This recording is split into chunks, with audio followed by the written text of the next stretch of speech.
All right, guys. This one is going to be a little bit like the Dragon Ball Daima video that I uploaded in terms of like just kind of going off the cuff here. I just caught up to your friendly neighborhood Spider-Man, and to be quite honest, the show has been quite amazing. I just finished, like, literally just finished the 10th episode, like, I want to say 15 seconds ago. And I kind of wanted to bring you all my thoughts about the show while they were all fresh, initially I thought the art style was very weird. It was really strange. The 3D style kind of really caught me off guard, and it looked really blocky and kind of like uncomfortable. You know what I mean? It was almost kind of like the animation style was just like uncomfortable with itself. But and initially I kind of thought like they should have just went with the 2D style. But over time, I don't know if I just maybe got used to it or just got like comfortable with watching the style over time. But by like the third episode, I was pretty fine with it, to be quite honest with you. I actually kind of prefer it now. It's kind of funny how things are when you start getting more used to it, more comfortable. But yeah, no, I think the style is it's interesting. I might be honestly saying that because of how much I kind of like the show, which kind of moves on to my next point here. um the show is great. Like, it is fantastic. It is such a refreshing story about Peter and Spider-Man. And I would say the this version of Peter is, he's not like like a, what's the best way to put it? I wouldn't say he's like necessarily like so much better than any other rendition of Peter Parker that we've seen, animated or live action. Don't get me wrong, he's not worse by any means. I think he's fantastic. But I think what really like makes this story extremely great, maybe not extremely great, and maybe I should maybe hold off a little bit on that. Not necessarily say extremely great, but more so what makes this so refreshing is just how well the side characters and support characters are handled throughout the story. There is such an interconnectedness with all the important characters throughout the story, and just kind of watching everyone, go through these very unique events in their lives and have these things sort of just connect with one another just really makes the story feel that much more compelling, because there's this aspect of the fact that, like, when there's certain tensions and problems that arise, it can very well end up affecting another person. um One of my favorite things, maybe my most favorite thing of of the show so far, has been the origin story of Tombstone. You know, I'm pretty sure I wasn't the only one that was shocked to see that that Lonnie, that was that Lonnie, um, as Tombstone. Maybe I should have, but I was not someone who's familiar with his origin story. I don't know how accurate his origin story from Your Friendly Neighborhood Spider-Man is to his actual like comic book origin story. But I think it's so fantastic. I think it's great, kind of having him start off as this, like, the high school guy, who's the quarterback of the football team and everything, and how he just kind of slowly, you know, moves off from being in that realm of, this great student and this football player who has all these expectations and responsibilities and pressures and everything, to kind of moving into this completely different life, not by his own doing, but, well, let me not say not by his own doing, not by his, initially wasn't, because of what he wanted to do, but, you know, he had to end up, going forward with that. And while initially he didn't really care for it that much, he almost saw it like his next football team, in a sense. You know what I mean? Because while he continued to stray away from his actual football team, and if you're anyone that's played sports before, team sports especially, about the level of camaraderie and the level of a friendship that playing team sports brings you. And when that's taken away, and when you're, especially when you're so used to that environment, it's almost like you look for some kind of replacement of that. And it was almost like, Tombstone was able to find that with this new gang that he was now a part of. I remember one specific scene where the it was right after Scorpion had attacked, and a lot of the different gang members were very unsure about their placement in the gang in terms of just like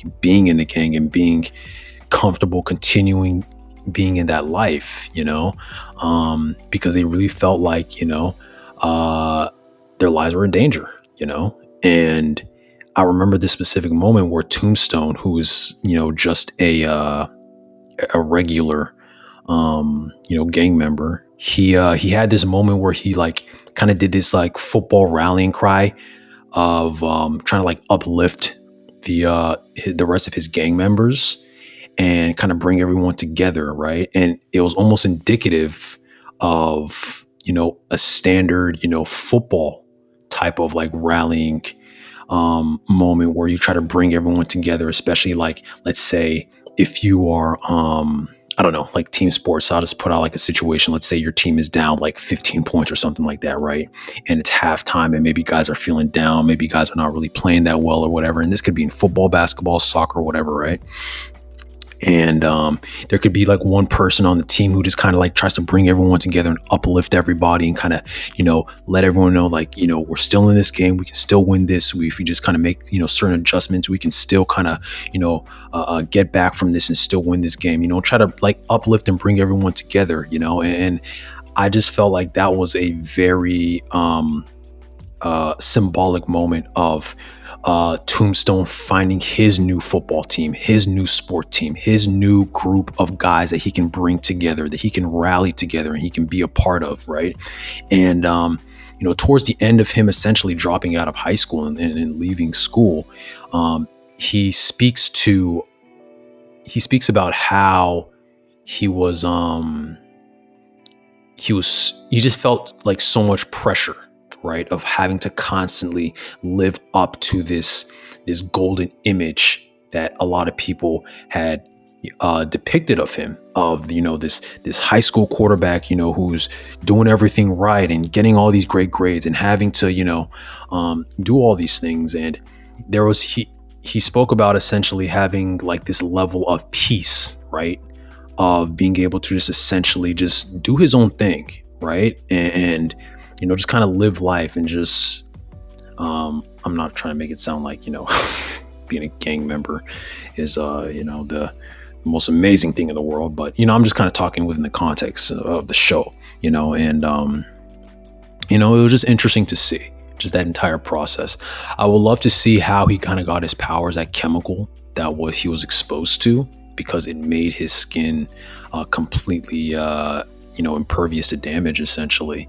And I remember just like watching that like lasting scene where he's like leaving and he just like destroys that brick, and he has like some of like the white dust on his hands, and obviously that's going to be indicative of like the standard Tombstone white pigmentation that he's probably going to end up getting sooner or later. So I just love how this show, does the standard show don't tell thing that is always talked about in terms of good storytelling. If you are anyone that really studies storytelling, and being able to like just like you just kind of study a lot of the technical aspects of script writing and crafting good stories, and things about character arcs and character progression and things of that nature. One of the and especially like writing dialogue and things of that nature, one of like the best things and the most consistent things that are talked about in terms of being able to get better, when crafting stories, is the ability to show don't tell, and making sure that you're only using exposition in moments where the exposition is appropriate and you're not overdoing it as well. And the reason why I bring all that up is because at the end of the day, like, I really just appreciated how much this show, didn't go overboard with the exposition, and they would showcase subtle things subtle symbolic things that were rewarded later on, right? Like, for example, right? Remember the first episode where, obviously we all know Spider-Man, we all know his origin story, things of that nature. And remember the first episode where he misses the train and he gets his backpack off, right? And we're all like expecting him to like, okay, he's gonna, get his Spider-Man suit and, go swing and catch up and get to school and all that type of stuff. But no, it's not. And it was just his broken lunch, So the one interesting thing as well about this show was like kind of finding out where this like Peter was in terms of like his personal like standpoint in his Spider-Man journey, right? Was this like a complete origin story, or was this like MCU Peter, where we're introduced to him like 6-7 months after he's already been Spider-Man? You know what I mean? And the funny thing about this show is that it's almost like a spin-off of like the regular MCU version of Peter, right? It has a lot of the same moments. It has the Aunt May, the same Marissa Tomei version of Aunt May. But it's kind of like her, but not quite like her as well. It's a little bit different. This one, she's a little more, I would say she's a little more extroverted. Marissa is more of an introvert from that aspect, but both are on the younger side of a depiction of Aunt May that I think a lot of us are used to, especially if you're like someone like me who like grew up watching the Sam Raimi Spider-Man movies, and we're used to like a much older version of Aunt May. So that aspect was there. The funny thing was as well is they 1-to-1 took that same scene where we're introduced to Peter in the MCU for the first time, where he just like sees that I think it's like a Lambo or something, or Bugatti or whatever, and he's like getting to his apartment and everything, and he like throws his bag down. He's like, yo, like, I just got this I think, what was it, like a computer or something like that, like from the dumpster. And he was talking about like how like this Bugatti or Lambo outside, like a sick car, and obviously in the MCU that was Tony Stark, but in this case it's Osborn, so I thought that was interesting. And the funny thing was showing Norman Osborn in this light throughout these first 10 episodes is like, we all know, at least if you know comic books, right? We all know who Norman Osborn is in the comic books. He's actually one of Peter's greatest villains as the Green Goblin, but here he's essentially been Tony Stark for Peter, right? And funny actually say that, because the actual Tony Stark is shown in this show. Very brief moment, but Tony is shown in this show. The Avengers are in this universe, but the main difference is that this version of Peter is literally your friendly neighborhood Spider-Man. Obviously, I guess as you can tell from the title of the show, but it truly is like street level Spider-Man. And this version of Peter is much more happy and content with being street level Spider-Man and being street level, Peter, and, just kind of helping his local community, right? Whereas the MCU's version of Peter, of Spider-Man, right, was still your friendly neighborhood Spider-Man, but he was like yearning for the high life, right? He was yearning to be a part of the Avengers and to be, one of these superstar superheroes, right? Like these guys that are like known all over the world and be a part of the Avengers and, kind of join the team and, get out of, small town Queens and whatnot. You know what I mean? And saying small town Queens is not a town, but you know what I mean? So I like that kind of that contrast there of like the different perspectives of, Peter in both universes. So yeah, no, I think that was great, so far to see, and we'll see where his story continues to go. One thing I will also say I really enjoyed seeing was Daredevil was an extremely unexpected surprise being showcased, and dude, I think Daredevil's like fucking amazing. Like I can't wait for that actual show. I'm not going to cover it obviously on this show. On this show. I'm not going to cover it on this channel here.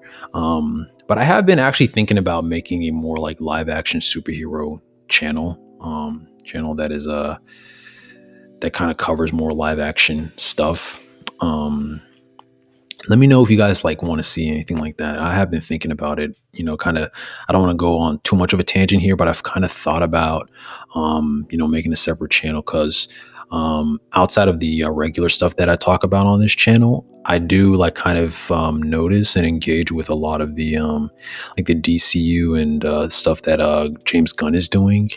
And, I'm still interested in a lot of the stuff that the MCU is now doing. It looks like they're ready to turn a new leaf from the whole multiverse era and stuff. So yeah, I would like to talk about some of that stuff. And I don't know how I'll do it. Maybe I'll make like a podcast or something like that, as opposed to like a separate channel or, whatever. I'm still kind of thinking about actually, pulling the trigger on that type of thing. But let me know what you guys think about that type of stuff. But anyway, back to the show, the actual show.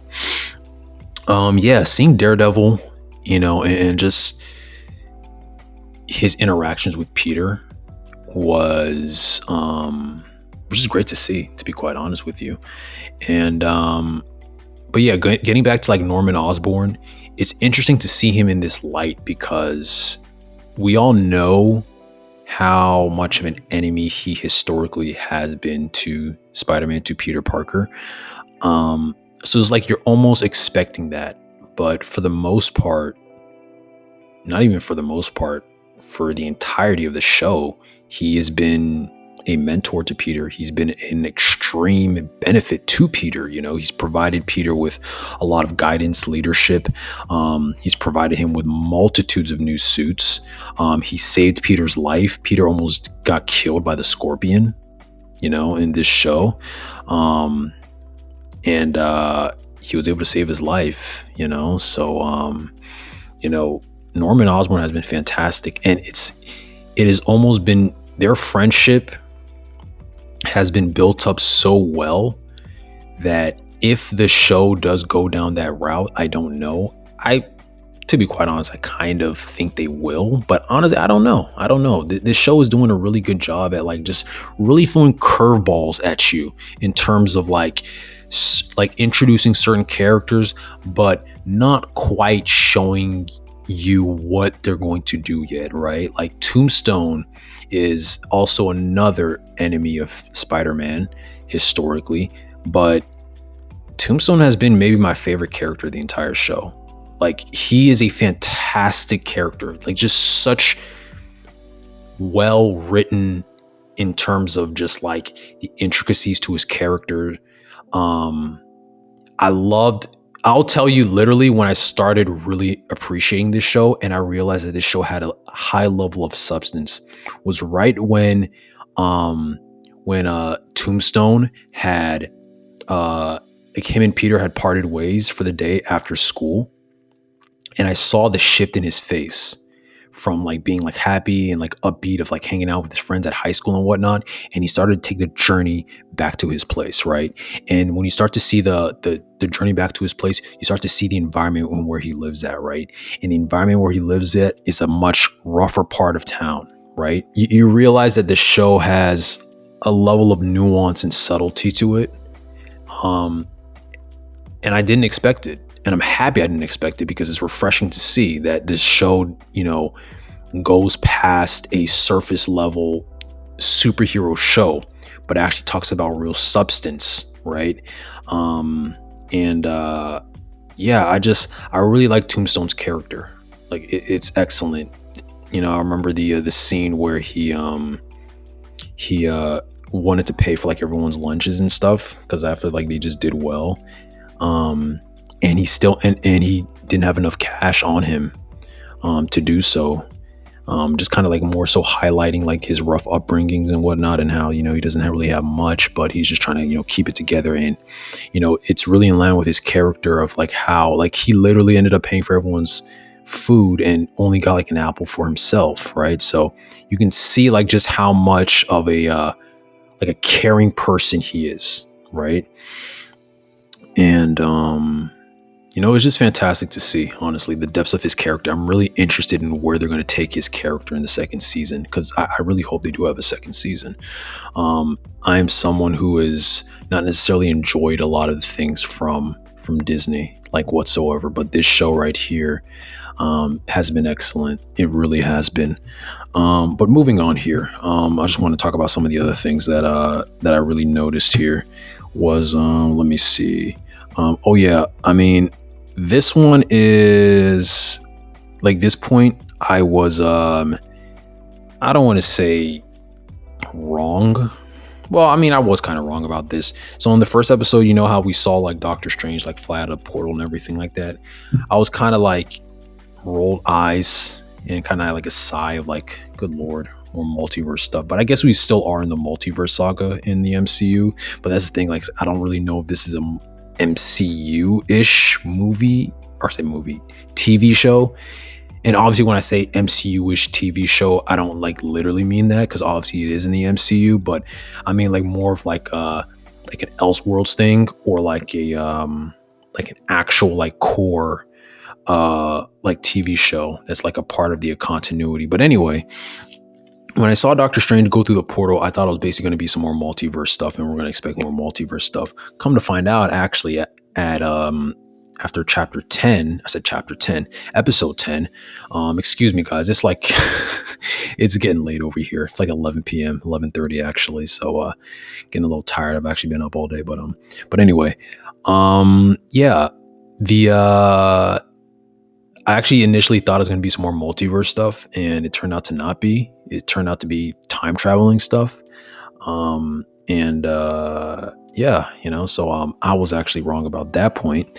But I'm just kind of happy I am, because I'm kind of tired about seeing all the multiverse stuff. I'm just kind of honestly done with all the multiversal stuff. But anyway, one line that I heard that honestly I really appreciated and enjoyed hearing was how Norman Osborn took Ben Parker's classic "with great power comes great responsibility." He took that and said, "with great power comes great respect." I love subtle nuances and changes and things like that, just showing the dichotomy between characters such as Norman Osborn and Ben Parker, right?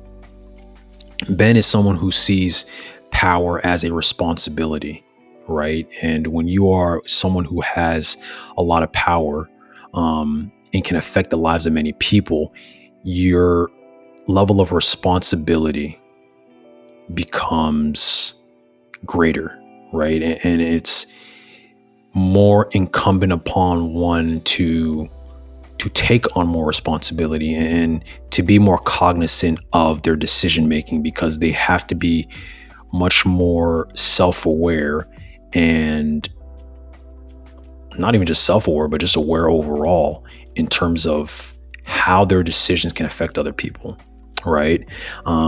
So it just becomes much more imperative that people with that level of power make better decisions, right? And decreases any kind of level of selfishness, to aid others, to help others, because you can help others. When you have that power, it is expected of you to, or yeah, I mean, it is expected of you. But at the very least, it is, people hope that, you take that initiative to do better and to be better and help other people, right? But from Norman Osborn's perspective, right, he says with great power comes great respect, right? And his line of thinking is more so of a, not necessarily of a more responsibility, but more of a, when you have great power, you need to show it. You need to demonstrate that level of power, right? And people only respect power, right? That is his perspective, right? And you see that,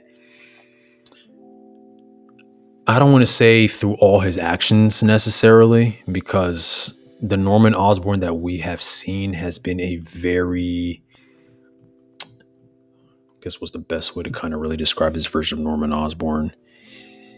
Very helpful for the most part.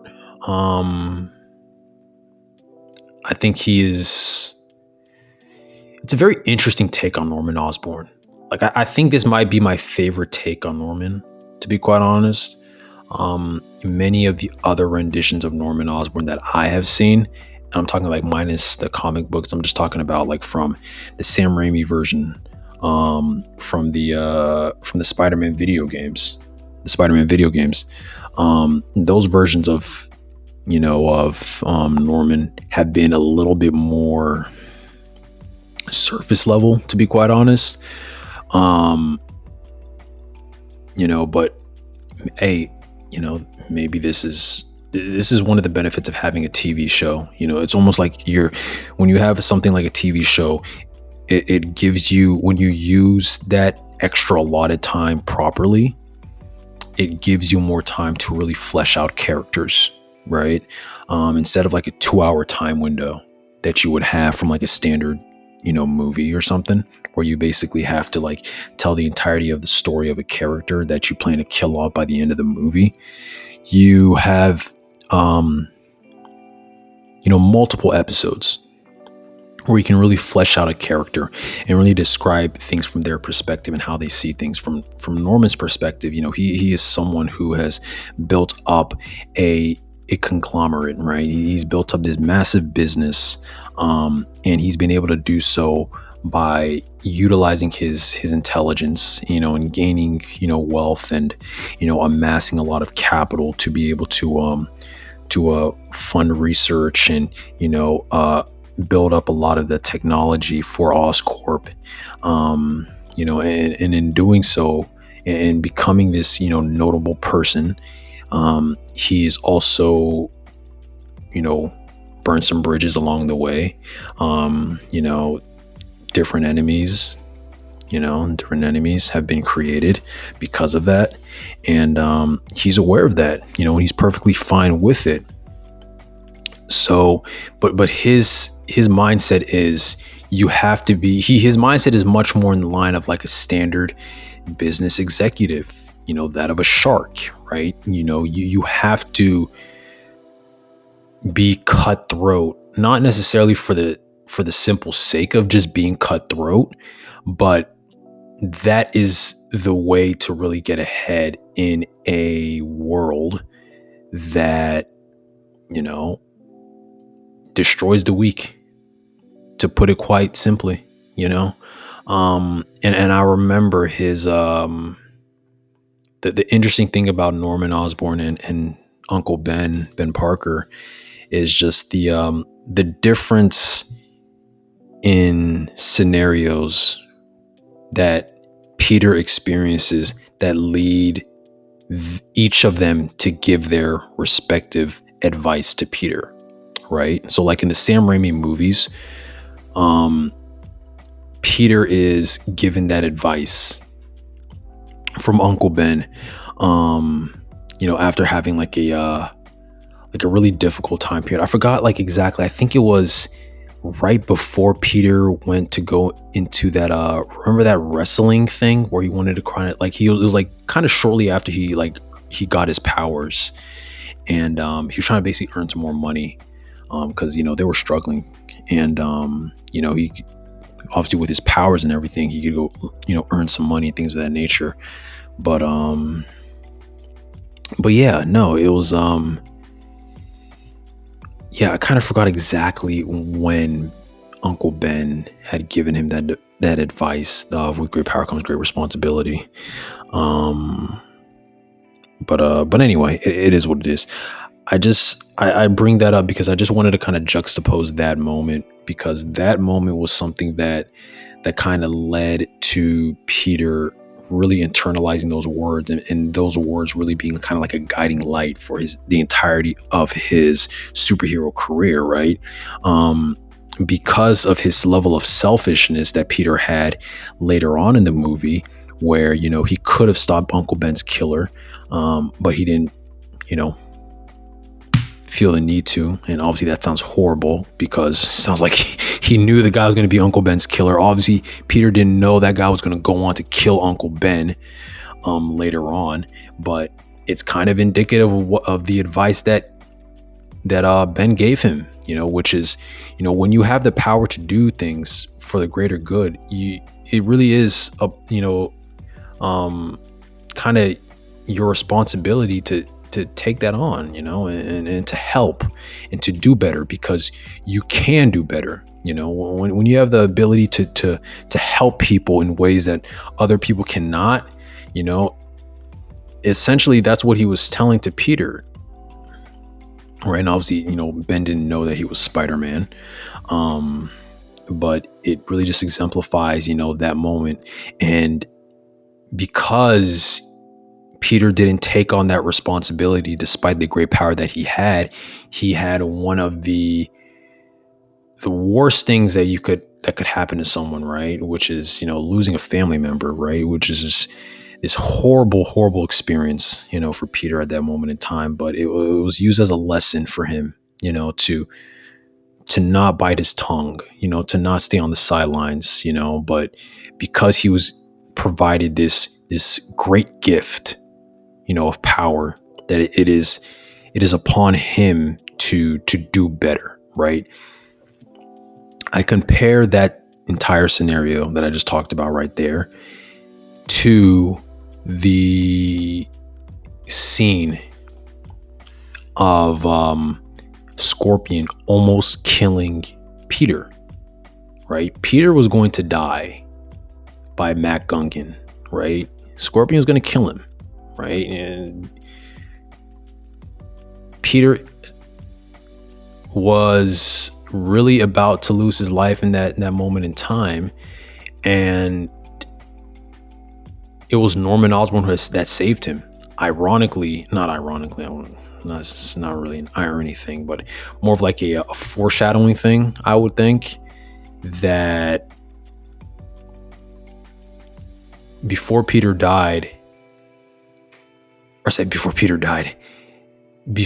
was about to die, he called out, right, for Norman to help him. And Norman sent what looked like a standard Green Goblin glider, right? It's almost like he has the technology already prepared and ready to go. But this glider showed up, was able to distract Mac Gungan, enough for Peter to kind of get on the glider and was able to at least save his life, right? And I bring all this up because historically, we all know Spider-Man to be someone that holds back, right? And this is something that a lot of superheroes do. Obviously, a lot of heroes don't believe in murder and being as brutal as villains do. But I bring this up because like Spider-Man is like much more powerful than he is standardly depicting, or that he standardly depicts, whether it's in movies, TV shows, video games, etc. He's generally always holding back. He could one-shot literally maybe not every person, but like most of the people that he comes across, he could be one-shotting the living shit out of them. Like Scorpion, for example, he's not an enhanced person. He's just a regular person with this Otto Octavius technology. Otto Octavius is someone else we're going to talk about soon after, but we'll get to him. But yeah, he's always holding back. So, and to Norman's point, the more that he holds back against people that are not holding back, the more he puts his life in danger and other people's lives in danger. You know what I mean? And yeah, he almost paid the ultimate price because of that.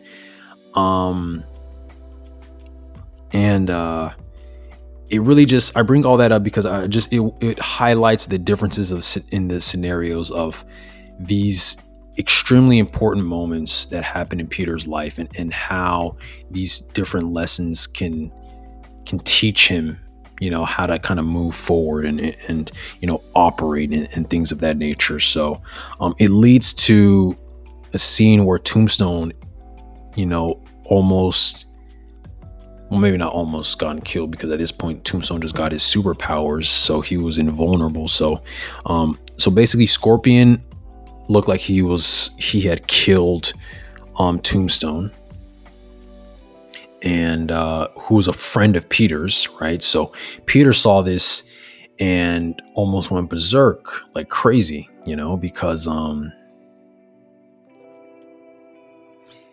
at the end of the day, he was he's someone who's always trying to help other people and to protect people, and it's the primary and it's primarily it's primarily the reason why he doesn't really like to showcase his like tell other people he's Spider-Man, right? Because he doesn't want other people to essentially be burdened by knowing that he's Spider-Man, right? So, but anyway, the fact that Tombstone almost got killed was, at least from Peter's perspective, was another example of what Norman was talking about, which is the more you hold back on these villains, the greater the probability is that someone else could get really injured or killed, right? And Peter really internalized those words: with great power comes great respect.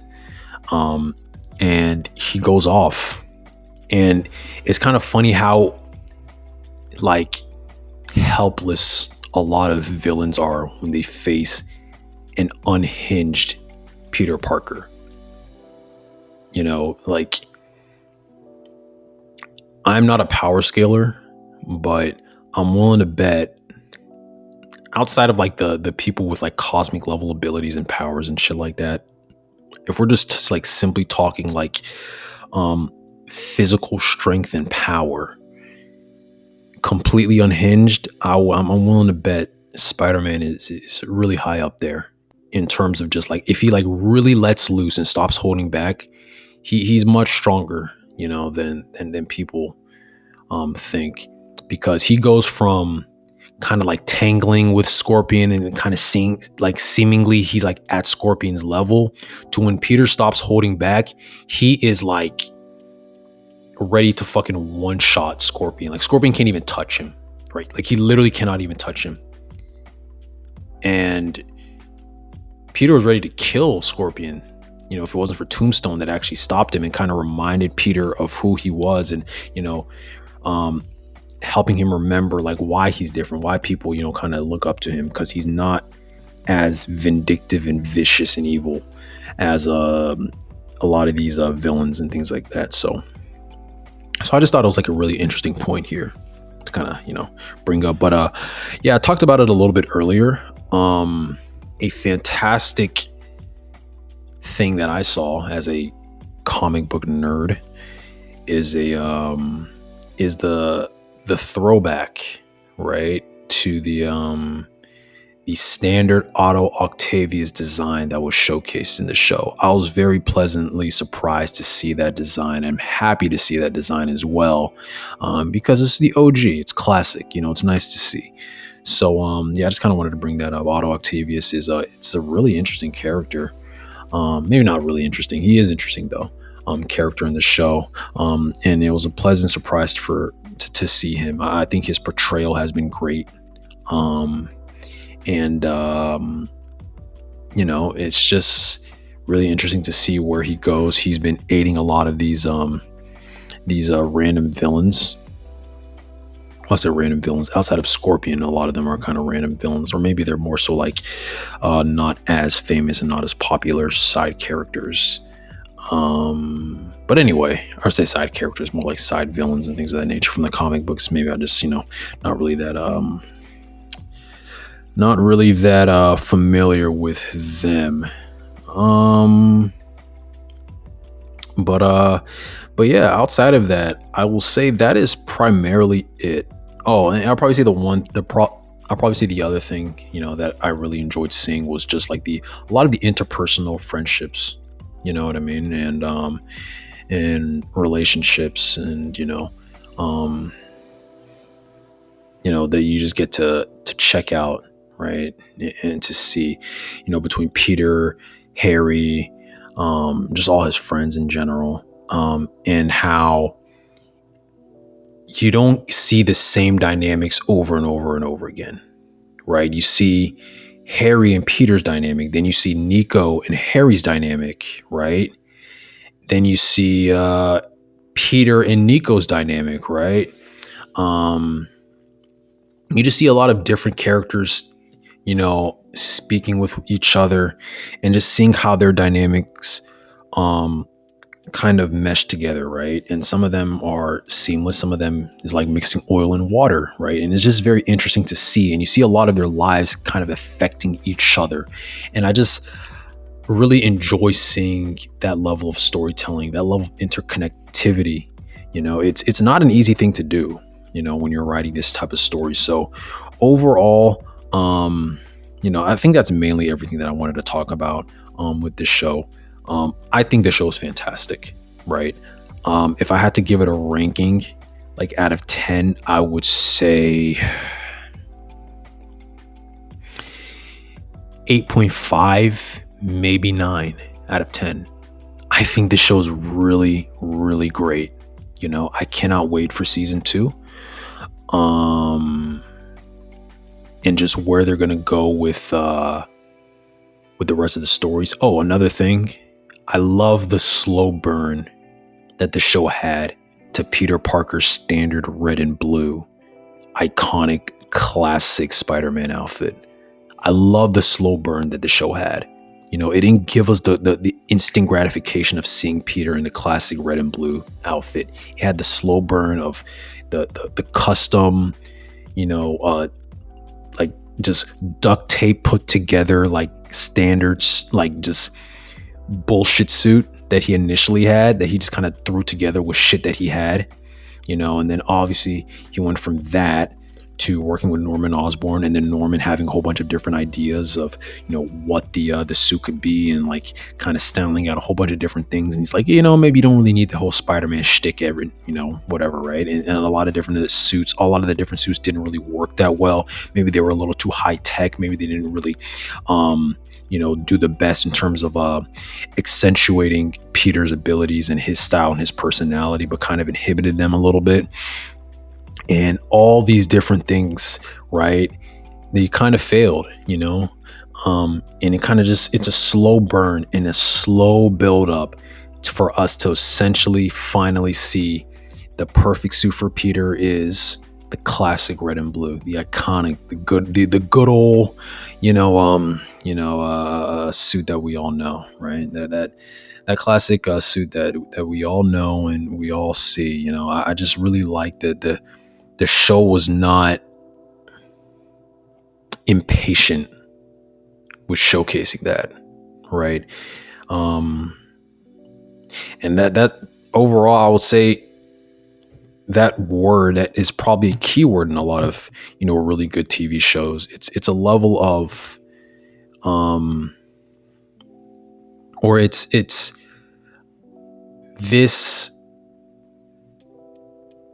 level of not having impatience that I think a lot of these quality shows have, which is a great thing.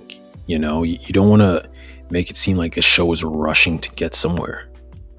You know what I mean? I like when shows tell stories as if they know they know they may not get a second season, but they kind of leave it a little bit, available for a potential second season. But like let's say if the show just ended right then and there, right? There are a lot of obviously like things to look forward to, right? Seeing the rest of Tombstone's journey, seeing the rest of, Peter's journey, seeing if there's other Avenger characters that get introduced, right? We've already seen 2 so far. Let's see if we see more.